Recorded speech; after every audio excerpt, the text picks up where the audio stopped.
Els consells que hem tingut, tornem ara ja al Família com tal i ho fem amb una persona que volem agrair la seva presència, perquè ja sabem que el mes d'agost sempre és fumut, perquè tothom està de vacances i quedem pocs. Nosaltres no estem. Avui ens acompanya el Jaume, que és el director d'aquesta ONG que és Sonrises de Bombai, una ONG que és, jo ho comentava abans, una iniciativa molt maca, perquè toqueu un dels temes que jo crec que és una miqueta la fibra sensible, que són els nens. Sí. Això és una cosa important.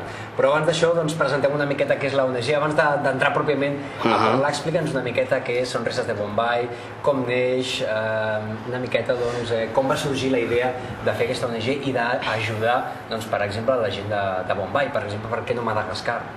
T'explico la versió curta perquè si no estaríem aquí a mitjanit, per tant no és qüestió d'enrotllar-me massa, seré breu.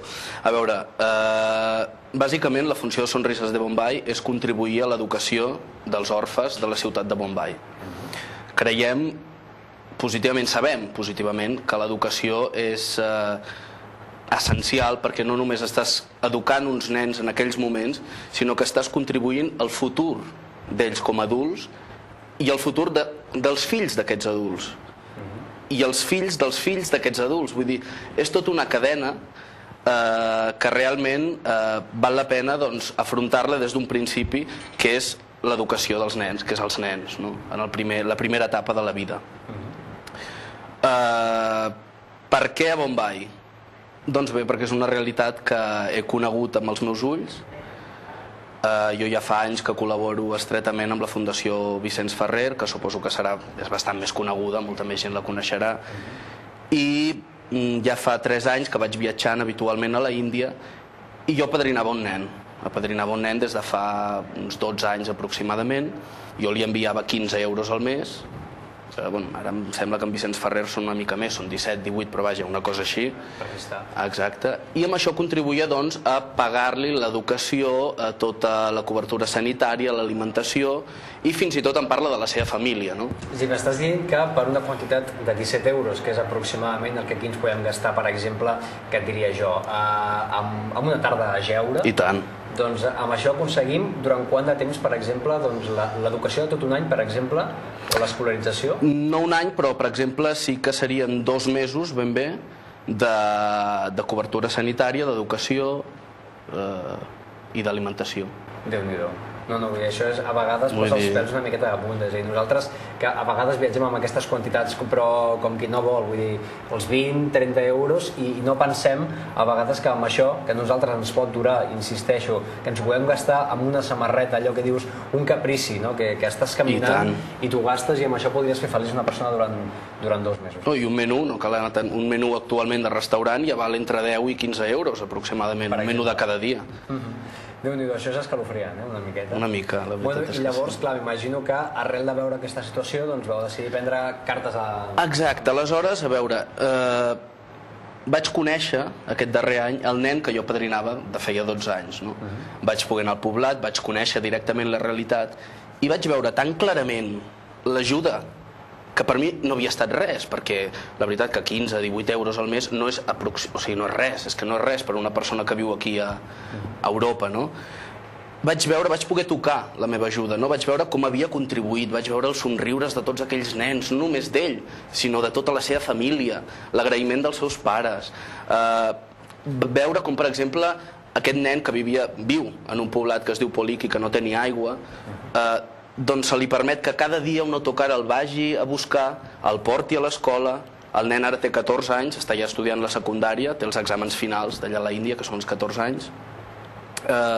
Veure que tota aquesta realitat ha estat possible gràcies a la mínima quantitat que jo he enviat al mes, doncs, ostres, vaig pensar, que gran això, que per tan poc, hagi aconseguit tant.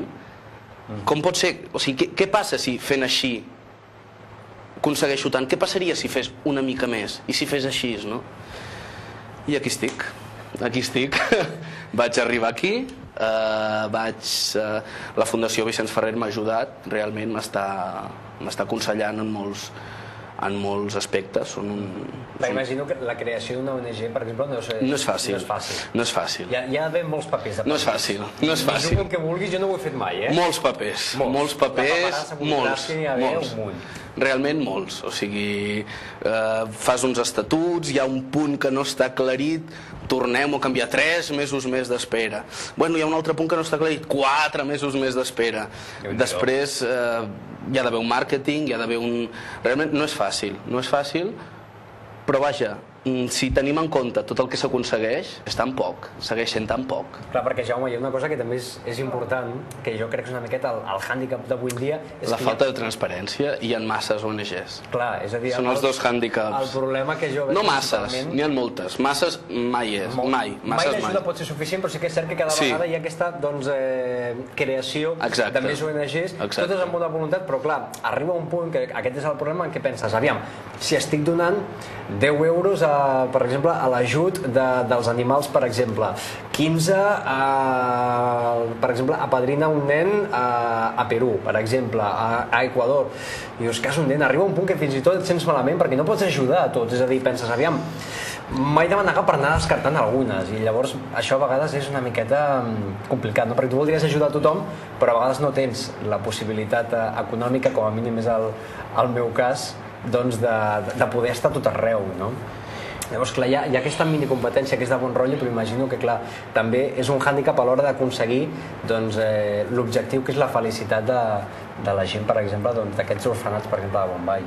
Bueno, jo crec que hi ha espai per tots, no? I si realment cadascú fa la seva fita, doncs, treballant al màxim i donant al màxim per tenir un rendiment dins d'aquell camp en el qual està treballant aquesta ONG, jo crec que no hi ha problema, que n'hi hagin d'altres. Bueno, rebobinem una miqueta amb el temps, perquè abans comentàvem que Sonrises de Bombai és una ONG molt jove, perquè teniu ben bé 4 o 5 mesos. Quanta gent, més o menys, ara comenceu ja a estar amb aquesta iniciativa? Doncs mira, gent que estigui col·laborant, moltíssima. O sigui, moltíssima. Jo realment vaig venir aquí, jo sol, el boig que vol muntar la ONG, no? Perquè vol fer el que va tocar. Insisteixo en això, jo vaig poder tocar aquesta realitat i jo vull que tothom que col·labori amb Sonrises de Bombai pugui tocar-ho també. I al moment, o sigui, era una cosa de dia a dia, no? Era dir, bueno, hauré de fer una web. Doncs escolta, sortia d'entre les pedres algú que em deia, no, jo et faré tota la web gratis. Escolta, necessito un logotip. Sortia darrere les pedres una amiga que em deia, jo et faré tot el logotip gratis. La impremta, un fotògraf de París que és boníssim, que es diu Olivier Folmy, el seu atelier ha contribuït en regalar els drets de 4 fotografies molt maques de Bombai, d'allà, dels orfenats. Tothom està tenint una resposta tan gran, que realment moltes de les activitats fortes que no havíem de començar fins al setembre, com tu has dit abans, les hem hagut de començar ara. Sí, perquè això m'ho comentaves tu, que clar, el fet d'aquestes pluges del Monzó que hi ha hagut ara mateix, que han estat sens dubte una desgràcia, doncs perquè aquí, per exemple, a vegades diem que ens fa falta pluja i allà n'hi ha hagut excessivament, també ha hagut d'alguna manera accelerar la vostra implicació, per dir-ho d'alguna manera, no? Doncs sí, afortunadament per això Karuna, que és l'orfenat que tenim actualment a Bombai, amb 91 nens, no ha sofert cap. Simplement els nens no han anat a escola durant 2 dies i, evidentment, com pots comprendre, estaven encantats, no? Estaven contentíssims. I fins i tot ara aquesta última setmana han fet una excursió, els nens, a ajudar altres barris més desfavorits i aportar fins i tot ells menjar i tot. Però jo sé que vosaltres teniu un objectiu, o sigui, ara som al 91, però us agradaria arribar molt més enllà. Sí, molts més. Quants? 300, 400? I més. I més, no? I més. Davant de Karuna, d'aquest orfenat, que ara t'explicaré més o menys com funciona la nostra filosofia, tenim uns terrenys que va donar una empresa fa aproximadament 2 anys, però per falta de fons, evidentment, com sempre, no s'ha pogut construir un projecte d'una escola per 1.000 nens amb capacitat perquè hi visquessin també 300 nens orfes. I nosaltres el que volem és aconseguir no només la construcció d'aquest centre, sinó assegurar el futur a tots aquests nens que hi viurien. I la millor manera, jo penso, i novament aquí agafo l'exemple de la Fundació Vicenç Ferrer, és impulsar un sistema de padrinaments que estem començant ja. Qui vulgui trobarà informació a la web nostra, que és sonrisesdebombay.org. Una cadena de padrinaments amb el qual una persona d'aquí pagant 15 euros al mes, 15 euros, el que dèiem abans, el menú del restaurant, estem en una tarda. Exacte, 15 euros, financia cada mes la cobertura sanitària, l'educació, fa que aquest nen pugui anar a l'escola, pugui estar en aquest orfenat, pugui estar cuidat i atès, no?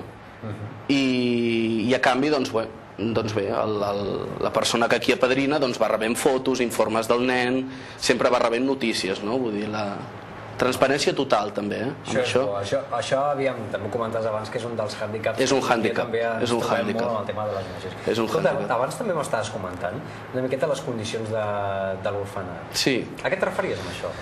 Això és el punt que és una mica la base, de Sonrises de Bombay, és una mica el leitmotiv. Orfenats n'hi ha molts i no cal que ens en anem a la Índia, no? Per veure... Home, els més famosos diria que són els de la Xina, no? Sí, per diversos documentals i perquè també hi ha hagut una certa facilitat amb el tema de l'adopció. Doncs estan una miqueta així com els grans orfenats, no?